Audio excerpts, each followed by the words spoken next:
Bayangkan sebuah kutukan tanpa akhir, di mana pertempuran tak pernah berhenti dan luka serta kematian menjadi pemandangan sehari-hari.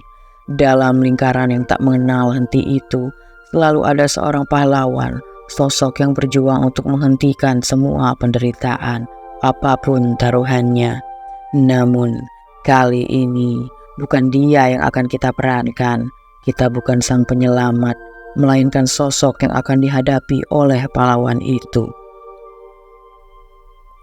Selamat datang di plot The Dark Queen of Mortal. Jika dalam kisah kebanyakan kita melihat dunia dari mata sang pahlawan, The Dark Queen of Mortal menghadirkan sudut pandang berlawanan, yaitu sebagai sang penguasa kegelapan yang berusaha mempertahankan tahtanya. Dikembangkan oleh Mosu dan dirilis di itch.io, game ini mengusung gaya 2D side-scrolling dengan nuansa Souls-like yang khas.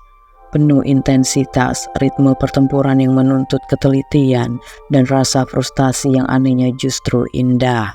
Namun, alih-alih menjadi pahlawan yang terus mencoba menaklukkan bos yang kuat, di sini kitalah sang bos itu, The Dark Queen of Mortal. Sosok megah dan terkutuk yang harus menghadapi pahlawan yang datang tanpa henti.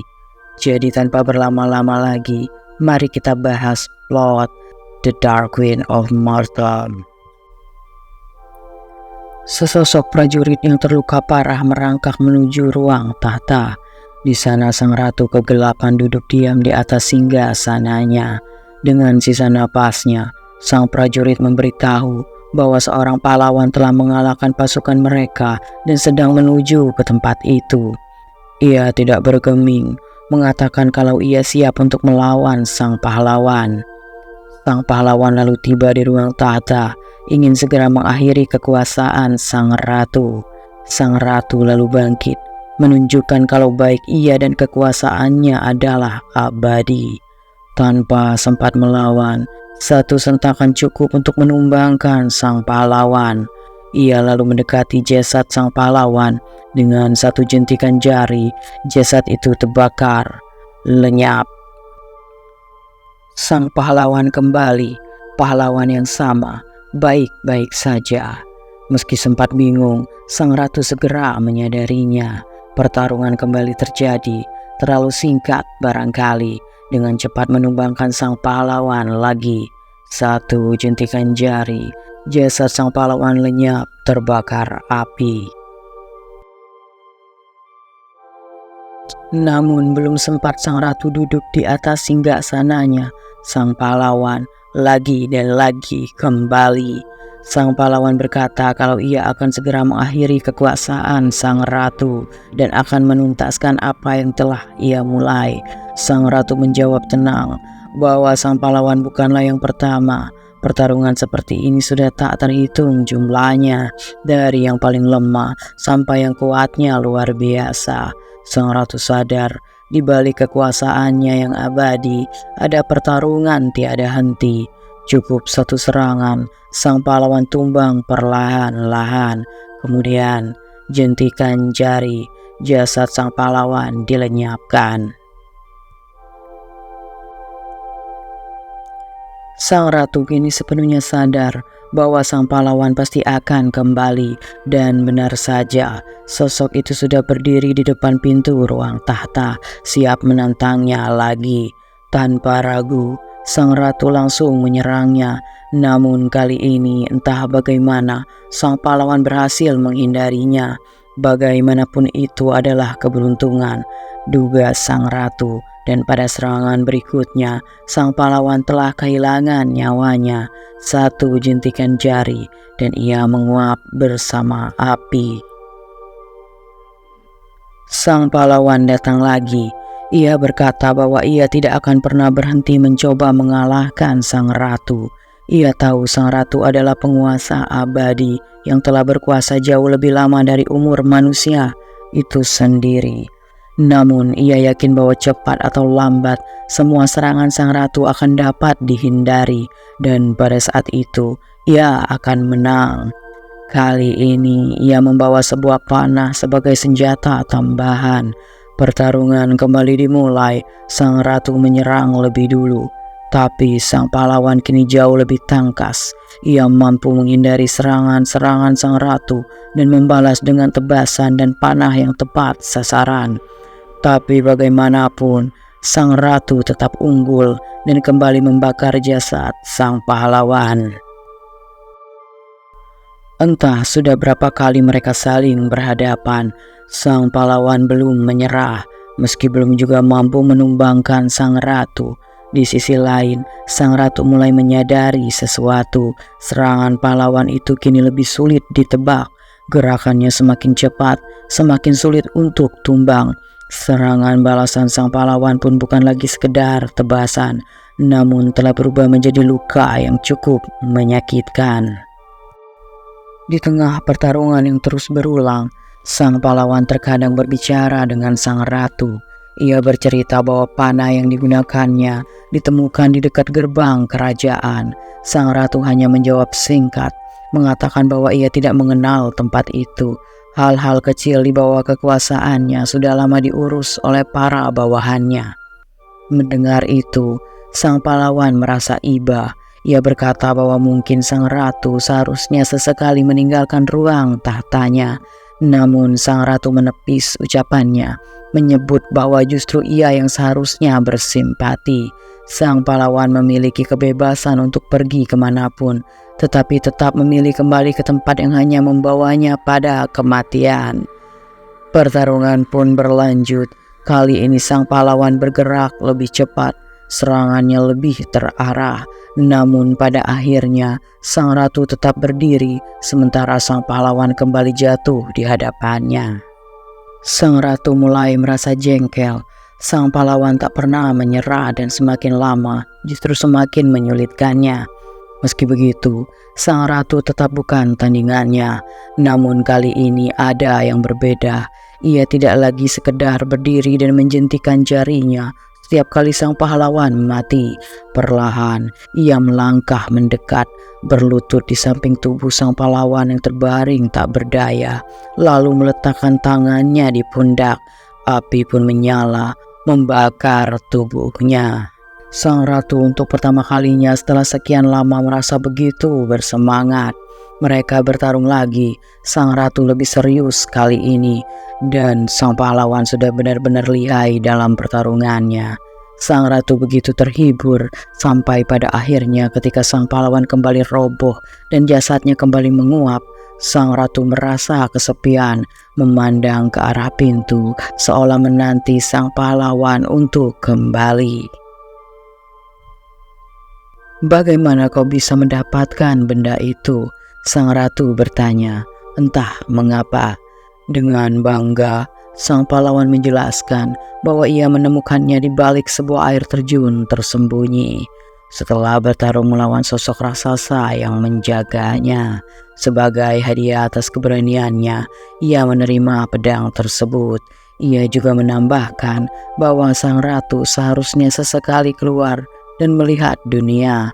Sang ratu terdiam sejenak, lalu menjawab singkat bahwa ia tidak perlu pergi kemanapun. Ia adalah yang terkuat, penguasa atas segalanya. Sang pahlawan kembali menaruh iba dan mereka kembali bertarung.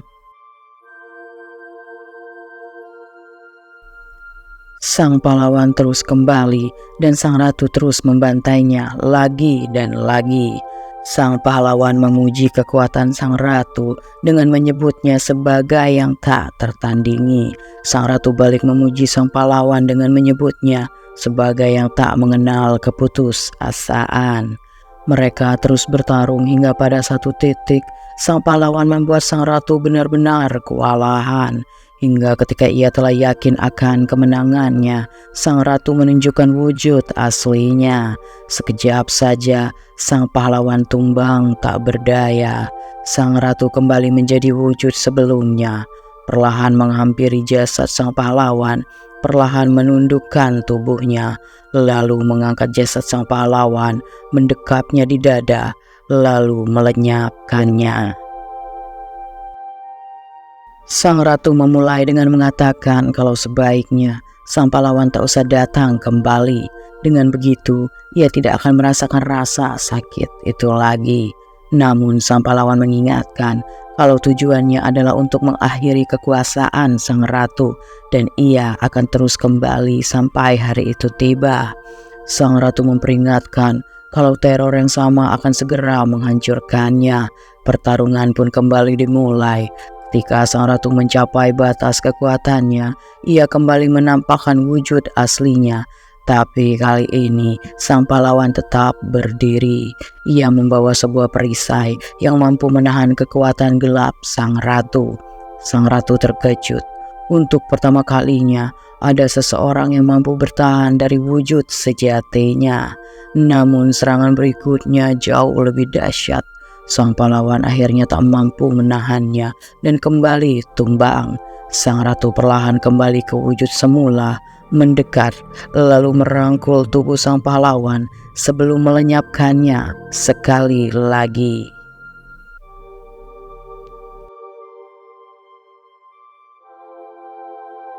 Sang pahlawan memuji sang ratu, kagum pada keindahan wujud aslinya. Saat pertama kali melihatnya, sang pahlawan tak mampu berbuat apa-apa. Lalu ketika ia menggunakan perisainya, barulah ia sadar kalau wujud itu begitu indah. Sang pahlawan ingin melihat wujud itu lagi.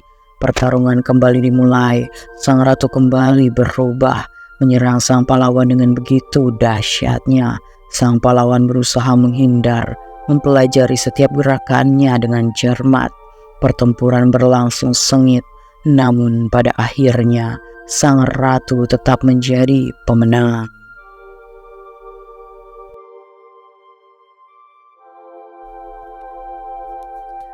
Sang pahlawan kembali dan mengatakan dengan lantang bahwa kali ini ia pasti akan menang. Sang ratu hanya terdiam, yakin bahwa cepat atau lambat sang pahlawan pasti akan mengalahkannya. Ini adalah takdir yang selama ini mengekangnya, takdir yang kini membawa seseorang yang cukup tangguh untuk terus-menerus melawannya hingga pada akhirnya benar-benar melenyapkannya. Tidak peduli berapa kali pun ia dihancurkan, sang pahlawan tetap kembali. Dengan pedang dan perisai di tangannya, ia siap menantang sang ratu untuk terakhir kalinya. Sang ratu tersenyum menanggapi semangat itu. Pertarungan pun dimulai. Kali ini berbeda. Sang pahlawan lincah menghindari setiap serangan sambil membalas dengan cepat. Sang ratu membalas dengan kekuatan penuh. Mereka saling menyerang tanpa henti, cepat, kuat, dan tak kenal ampun. Hingga akhirnya sang ratu yang abadi dan tak tertandingi itu berlutut menatap sang pahlawan sambil merasakan pahitnya kekalahan. Sang pahlawan berkata bahwa kekuasaan dan terornya berakhir di sini. Sang ratu mengangguk pelan. Jadi begini rasanya dibebaskan dari keabadian. Sang pahlawan mengucap perpisahan, berharap sang ratu bisa beristirahat dengan tenang. Sang ratu hanya tersenyum, satu tusukan tepat di jantungnya mengakhiri segalanya. Di mana dunia terbebas dari belenggunya dan sang ratu yang terbebas dari kutukan untuk menjadi simbol kejahatan itu sendiri. Game berakhir dengan ending pertama. Ending ini merupakan good dan true ending dalam game The Dark Queen of Mortal. Ending kedua, Beat the Hero. Alih-alih dapat dikalahkan, kita sebagai sang ratu terus bisa mengalahkan sang pahlawan, serta memilih beberapa dialog yang membuat sang pahlawan menyerah. Ending ini akan membuat sang pahlawan tidak ingin lagi kembali untuk mengalahkan sang ratu. Pada akhirnya, sang ratu akan terus berkuasa dan dunia akan selalu berada di dalam terornya. Ending kedua merupakan bad ending dalam game ini.